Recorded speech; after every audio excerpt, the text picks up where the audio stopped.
Hey, what's going on? Just here to talk about the NFC Championship game between the Vikings and Saints.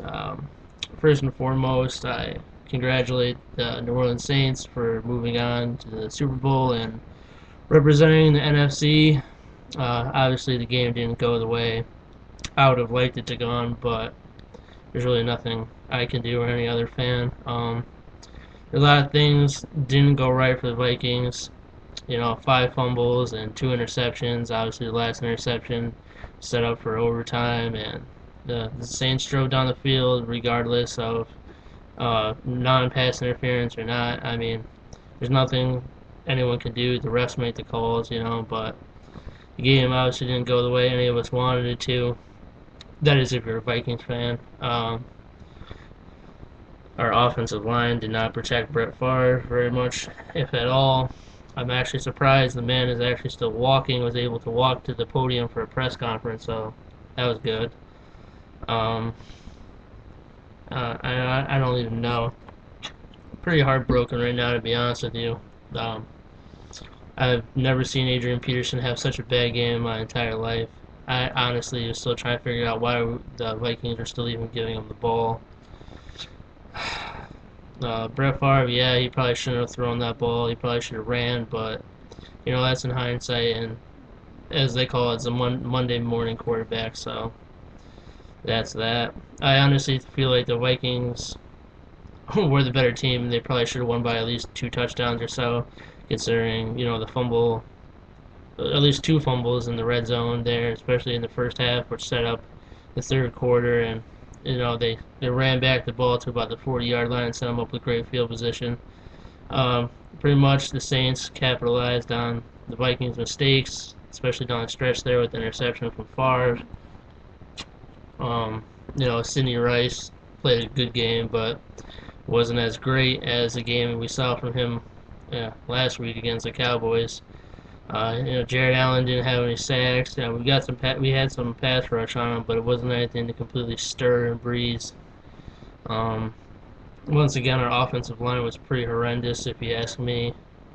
We had no confidence. Pretty much the game went like this for me. We drove the ball down the field. We made a couple good plays. I thought we were heading in the right direction as a team, and then we turned the ball over. And for the Vikings, they should actually be happy that they were even that close in the ball game, considering the fact that a normal team that gives up the ball 5 times to another team usually doesn't lose by 3 points. Um, as for me, I've been a Brett Favre fan forever. Obviously, we don't know if he's going to come back yet or if he's going to retire for like the 8th time.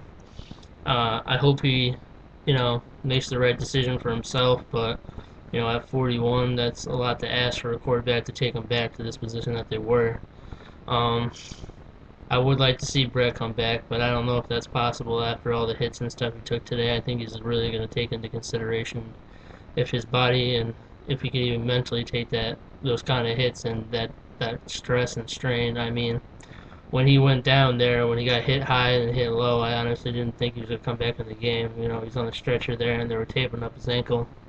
Um, just a game that I definitely could have saw the Vikings win, but they didn't. And it's football, it's sports. It's a game of inches. 4th and inches there. I don't know. It was so close to even overturn the call, so they had to stick with it on the field. I didn't agree with the pass interference call. I honestly think their feet got tied up, and that ball wasn't even catchable, even if their feet didn't get tied up. So that's about it. When it comes to the game, uh, it's just kind of hard to say anything positive right now because, well, the game just ended about an hour and a half ago, and it's a tough one to lose. And I think either way, the Vikings, with or without Favre, will be a pretty good team. I don't know if they'll be able to get to where they were this year without Favre, but the Vikings have a bright future. But I also think that in the offseason, Adrian Peterson should definitely work on his the way he handles the ball when he's running, because it seems like he went to the Tiki Barber school of fumbling.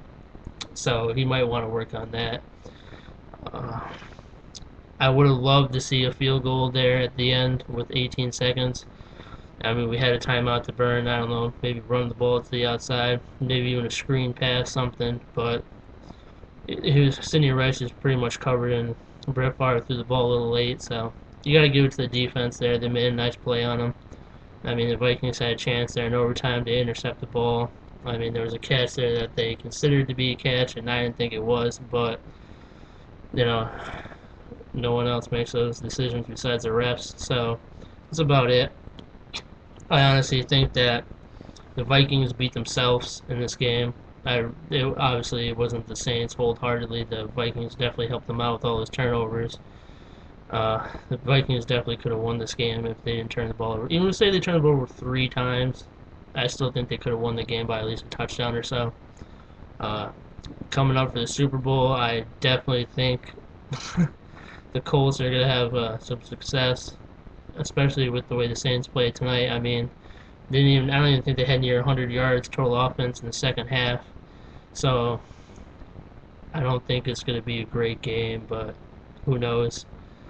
They have 2 weeks to prepare for Peyton, but the way the Saints played today, I don't think that they are going to beat the Colts. But today was just a perfect example that anything can happen on any Sunday. Um, that's about it. Once again, congratulations to the Saints. I wish the game turned out a little bit different, but it is the way it is. So I'll talk to you guys later.